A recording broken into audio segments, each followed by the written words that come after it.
जय श्री राधे, जय श्री कृष्ण, हर हर महादेव। भगवान तिरुपति बालाजी के मंदिर में जो लड्डू निर्माण होते थे, किस प्रकार से चर्बी से निर्मित घी के द्वारा उन लड्डुओं का निर्माण होता था, भगवान का भोग लगता था, आप हम सभी को वह भोग प्रसाद के रूप में प्राप्त होता था। बड़ी आस्था और श्रद्धा के साथ हम लोग उनको ग्रहण करते थे।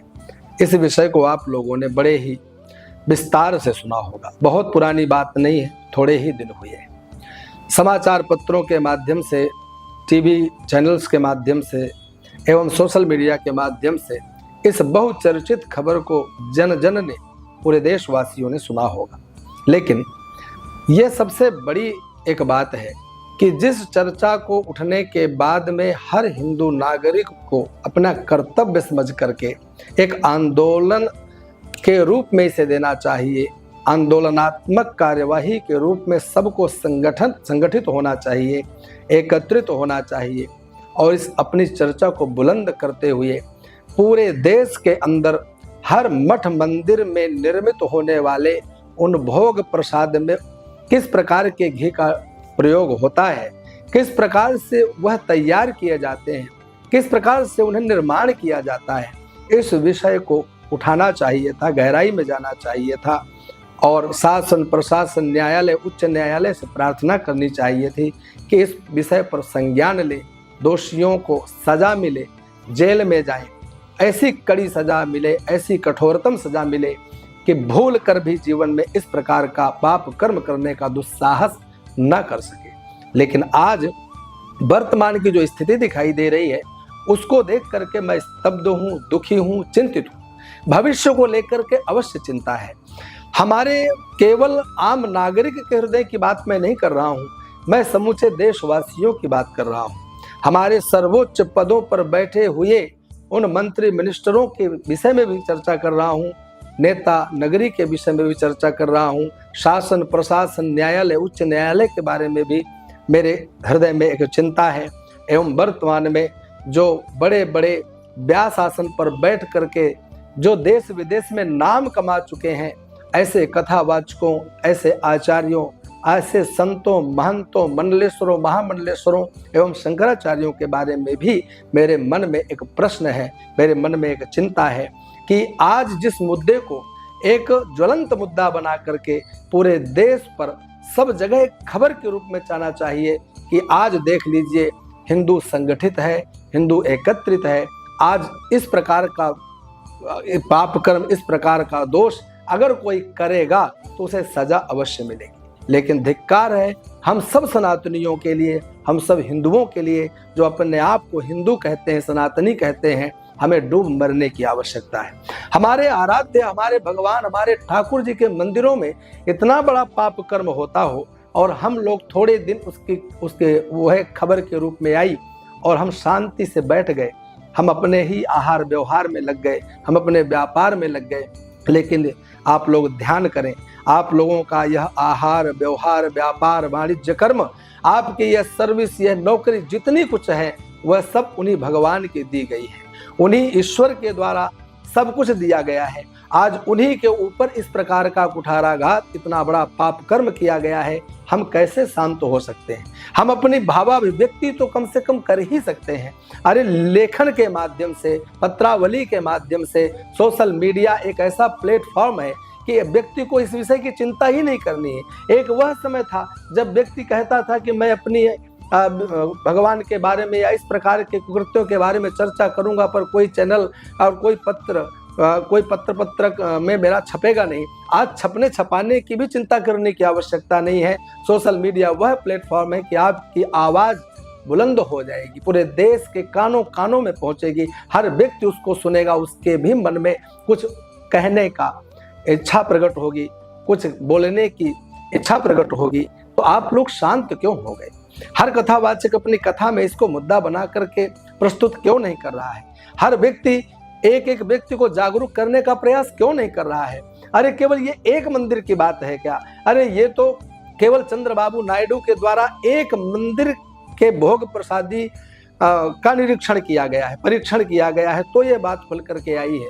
क्या यही है? एक ही मंदिर में इस प्रकार का पाप कर्म हो रहा है? नहीं, आज ही मैंने देखो एक खबर पढ़ी, और मुझे जो मैंने प्रारंभ में एक वीडियो के माध्यम से कहा था कि केवल एक मंदिर का मुद्दा नहीं हो सकता है। अगर सबका परीक्षण कराया जाए, टेस्ट कराया जाए, तो पूरे देश में लगने वाले जो भोग में प्राप्त होने वाले पदार्थ हैं उसमें इसी प्रकार के चीजों से ही भोग निर्मित होता है। चर्बी युक्त घी हमारे देश के अंदर ये सबसे बड़ा इस समय का प्रोडक्शन है, जो सबसे ज्यादा रूप में हर दुकान में, हर घर में पहुंच रहा है। पहले डालडा था जिसे वनस्पति घी के नाम से जाना जाता था, उसमें भी चर्बी प्रयोग होती थी। बड़े बड़े घी निर्माण करने वाली कंपनियां, उनमें भी कहीं ना कहीं अनेक प्रकार के केमिकल मिलाए जाते थे। हमारे उत्तर प्रदेश से लेकर देश के कोने कोने में अनेक ऐसी फैक्ट्रियां सरकारों के द्वारा जब्त की गई, ताला बंद किया गया, जो चर्बी से घी का निर्माण करती थी। विचार करिए, क्या हमारे मठ मंदिर सुरक्षित है? क्या पूरे देश के अंदर इस प्रकार के भोग प्रसादी का निर्माण नहीं हो रहा होगा? क्या केवल ये तिरुपति बालाजी तक सीमित रहेगा? नहीं, मैं समझता हूं अगर टेस्ट कराया जाए, परीक्षण कराया जाए, तो सब के सब बनने वाले भोग प्रसाद टेस्ट में फेल हो जाएंगे। कहीं ना कहीं वह गलत तरीके से निर्मित होने वाले घी के द्वारा ही उन भोगों का निर्माण होता है। हमारे वृंदावन हो, चित्रकूट हो, अयोध्या हो, काशी हो, देश का कोई तीर्थ हो, उन तीर्थों के अंदर मठ मंदिरों में जो नित्य प्रति भोग लगता है, उन भोग में प्राप्त होने वाले उन पदार्थों का, उन द्रव्यों का परीक्षण करना चाहिए। परीक्षण करोगे तब पता चलेगा कि ये केवल एक मंदिर का विषय नहीं है, अपितु पूरे भारतवर्ष का विषय है। इस विषय का एक मुद्दा उठना चाहिए और इस विषय पर हर सरकार को, हर मंत्री मिनिस्टर को विचार करना चाहिए। मैं आज की बात कर रहा हूं, जिस प्रदेश के मुख्यमंत्री का नाम ही विष्णुदेव, उसके प्रदेश के अंतर्गत वहां की भगवती बगलामुखी माता के मंदिर में भी इस प्रकार का कारनामा अभी सुनाई पड़ा है। एक मजहर नामक मुसलमान की एक पोल्ट्री फार्म है, मुर्गा फार्म, जहां मुर्गा पालन किया जाता है। उसके अंदर मंदिर के भोग प्रसादी का निर्माण होता था, जिसे हम चिनौरी दाना, इलायची दाना बोलते हैं ना, उन इलायची दानों का निर्माण उस पोल्ट्री फार्म के अंदर हो रहा था। ये मैंने आज खबर सुनी है, सोशल मीडिया के माध्यम से सुनी है। और मैं बता देता हूं कि एक हिंदी वेबसाइट में मैंने ये खबर पढ़ी और उसमें हेडलाइन में छपा था कि एक मजहर नामक मुसलमान की पोल्ट्री फार्म है, जिसे हम मुर्गा फार्म कहते हैं, उसमें मंदिर के अंदर जो भोग लगता था उसके इलायची दानों का निर्माण होता था। वह कहाँ है? तो राजनांद गांव है, जिला है राजनांद गांव। उस जिले में डोंगरगढ़ ब्लॉक के राका गांव में, छत्तीसगढ़ में एक मंदिर है, जो 1600 फीट ऊंचे पहाड़ के ऊपर एक मंदिर है भगवती का।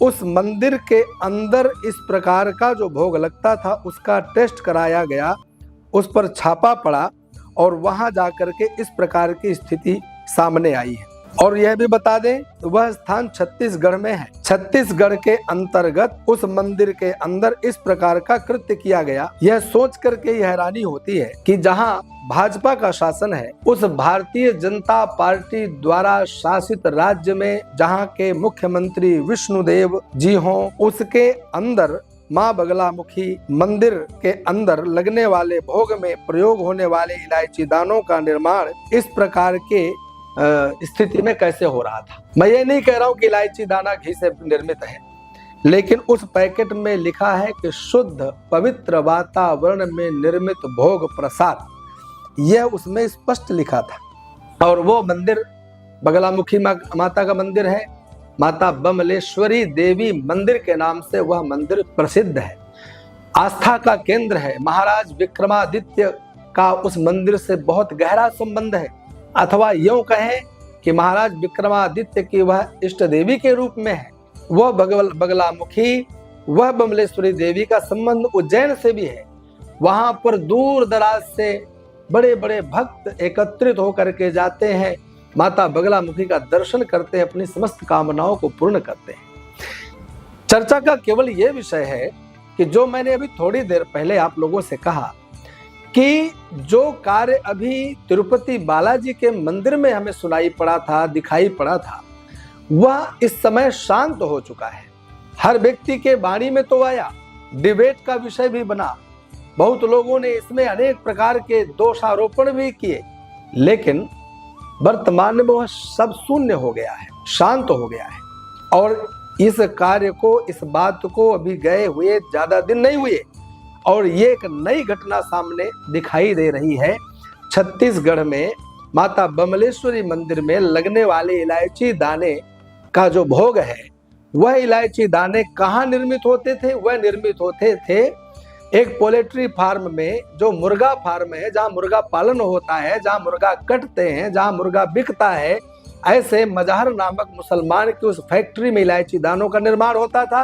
उन इलायची दानों के पैकेट में कोई एक्सपायरी डेट अंकित नहीं थी, परंतु उसमें एक लाइन जरूर लिखी थी कि शुद्ध पवित्र वातावरण में निर्मित इलायची दाने भोग प्रसाद, ऐसा छपा हुआ था। तो मेरा केवल प्रश्न यह है कि वो जो एक लाइन लिखी थी शुद्ध पवित्र वातावरण में निर्मित भोग प्रसाद, अब बताइए ये पोल्ट्री फार्म, ये मुर्गा फार्म शुद्ध कहाँ से है, पवित्र कैसे है, स्वच्छ कैसे है? और अगर शुद्ध है, स्वच्छ है, तो पवित्र कैसे हो सकता है? क्या इतना पवित्र है कि उसका भोग हमारी भगवती आराध्य जगदम्बिका भगवती बमलेश्वरी देवी बगलामुखी के मंदिर में भोग लगाया जाए? इस विषय पर किसी ने ध्यान नहीं दिया। ये बात अगर विष्णुदेव, हमारे मुख्यमंत्री, छत्तीसगढ़ के मुख्यमंत्री महोदय हमारा यह वीडियो सुन रहे हो, तो कम से कम उनको इस विषय पर विचार करना चाहिए। हमारे उत्तर प्रदेश के माननीय मुख्यमंत्री महोदय से एक शिक्षा लेनी चाहिए कि एक जरा सा किसी के भोजन में थूक देने वाले के घर में भी बुलडोजर चल सकता है, किसी के जूस में मूत्र मिला देने वाले के घर को तोड़ा जा सकता है, बुलडोजर चल सकता है। तो आप शांत क्यों बैठे हो? आप इस प्रकार की कार्रवाई क्यों नहीं कर रहे हो? और मैं आज उन सभी मंत्रियों से, उन सभी भक्तों से प्रार्थना करता हूं जो सनातनी हैं, उन सब से प्रार्थना करता हूं कि चाहे तिरुपति बालाजी हो, चाहे माता बमलेश्वरी देवी का मंदिर हो, चाहे देश का कोई मंदिर हो, उस मंदिर में इस प्रकार का कोई कुकृत्य करता हुआ पाया जाए तो उसका इसी प्रकार से इलाज होना चाहिए। और इतना ही इलाज नहीं होना चाहिए, पूरे देश के अंदर जितना भी भोग प्रसाद बनता है ना, जो मंदिरों में भोग लगने के लिए जाता है, उस विषय पर भी मैंने अनेक महापुरुषों का वक्तव्य सुना था, अनेक महापुरुषों से चर्चा भी की थी, अनेक महापुरुषों की भावनाओं को मैंने सुना था कि आप लोग एक नियम क्यों नहीं बना देते हैं मंदिरों में कि मंदिरों में केवल सूखे सामान का भोग लगेगा। आपके मेवा है, मेवा के साथ में बतासे हैं, खील है, वह लाई है, जैसे चूड़ा है, इस प्रकार की चीजें भोग में क्यों नहीं आप प्रयोग करते हैं? क्यों पेड़ा, क्यों लड्डू, क्यों बर्फी, क्यों इस प्रकार से निर्मित ऐसे द्रव्य जिनमें कोई कुछ भी मिला दे और हमें खबर ना पड़े, हम भगवान का भोग लगाएं, हम स्वयं खाएं, बीमार पड़े और जा करके हॉस्पिटलाइज हो जाए? एक नियम तो कम से कम बन ही जाना चाहिए ना। सब लोग इस पर आवाज बुलंद क्यों नहीं करते हैं? क्या लड्डू का भोग लगेगा तो ही भगवान प्रसन्न होंगे? क्या पेड़े का भोग लगेगा तभी भगवान प्रसन्न होंगे? और अगर भोग लड्डुओं का, पेड़ों का और रबड़ी और बर्फी का भोग लग रहा है तो उनके मानदंड, मापदंड क्या होंगे? जो निर्माण करने वाली कंपनियां हैं, जो निर्माण करने वाली फैक्ट्रियां हैं, उन पर किसका अंकुश है? उनको कौन देख रहा है? किसने हमें बताया कि हाँ यहाँ पर एकदम शुद्ध पवित्र घी का ही प्रयोग हो रहा है? ज्यादातर ये जितनी भी मंदिर हैं, उन मंदिरों में लगने वाला भोग यही बताया जाता है कि यह गाय के घी से निर्मित होता है। पर आपने देख लिया ना, तिरुपति बालाजी मंदिर में, वो भी इतना बड़ा मंदिर, इतनी बड़ी आस्था का केंद्र है कि केवल इसी देश का नहीं अपितु पूरे विश्व के कोने कोने से आस्थावान भक्त वहां पर दर्शन करने जाते हैं। इतना भगवान को मानते हैं, इतना भगवान के प्रति उनकी आस्था है कि वहां जाकर अपने बाल तक उतरवा देते हैं, मनौती मानते हैं, मान्यता परिपूर्ण होने पर अपना मुंडन तक करा देते हैं। सोचिए कितना बड़ा आस्था का केंद्र होगा। और जिस प्रकार से दक्षिण भारत का वह तिरुपति मंदिर पूरे विश्व के आस्था का केंद्र है, उसी प्रकार छत्तीसगढ़ का यह बमलेश्वरी देवी मंदिर भी गूगल करके देखिएगा, यह भी एक बहुत बड़े जन समुदाय की आस्था का केंद्र है। और इन मंदिरों के अंदर भी इस प्रकार का पाप कर्म चल रहा है, जाने कब से चल रहा है, कब से इस गंदे जगह में इस प्रकार का भोग निर्माण हो रहा है और हम लोग इस पर हाथ पर हाथ धर कर बैठे हुए हैं। यह भी चर्चा का विषय बना है, लेकिन अभी तक टीवी के चैनलों में या किसी भी पत्रावली में कहीं भी छपा हुआ नहीं दिखाई दे रहा है। ये तो मैंने एक खबर जरा सा गूगल में देख ली तो मेरे मन में एक विचार आया, मुझसे नहीं रहा गया, मुझे लगा कि कुछ कहना चाहिए। तो मैं आप सब लोगों से प्रार्थना केवल इतनी करता हूं कि आप बड़े बड़े कथावाचन के क्षेत्र में इस समय अपना परिचय रखते हैं और बड़े बड़े व्यास आसन पर विराजमान होते हैं।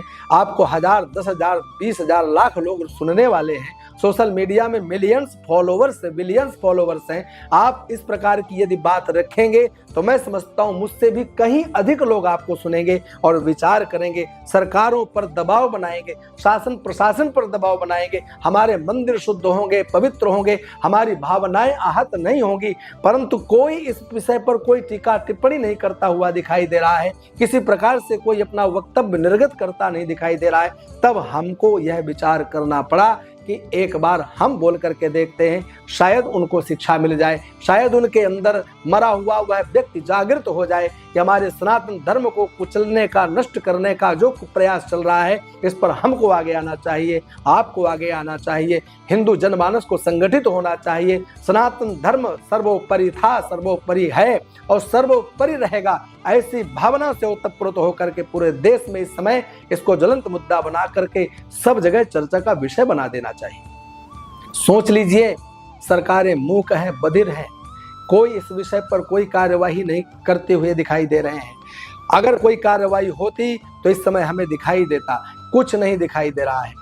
तब मैं आप लोगों से चर्चा कर रहा हूं कि जब सरकारें किसी भी प्रकार का कार्य करते हुए ना दिखाई दें तो हम सब लोगों का कर्तव्य बनता है कि सरकारें झुकें, सरकारें उस विषय पर चिंतन करें, उस विषय पर विचार करें, इस विषय पर कठोर नियम बनाएं। इसके लिए हम लोगों को संगठित होने की आवश्यकता है। अभी बहुत दिन नहीं हुए हैं, थोड़े ही दिन पूर्व आपने देखा होगा एक नेता ने मुंबई में लाखों विधर्मियों को इकट्ठा कर दिया, लेकिन आज हिंदुओं के अंदर यह सामर्थ्य नहीं रह गई।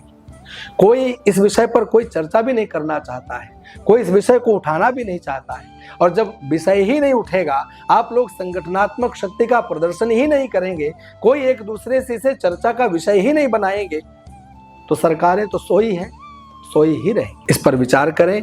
मेरी आप सब लोगों से केवल यही प्रार्थना है। राधे राधे।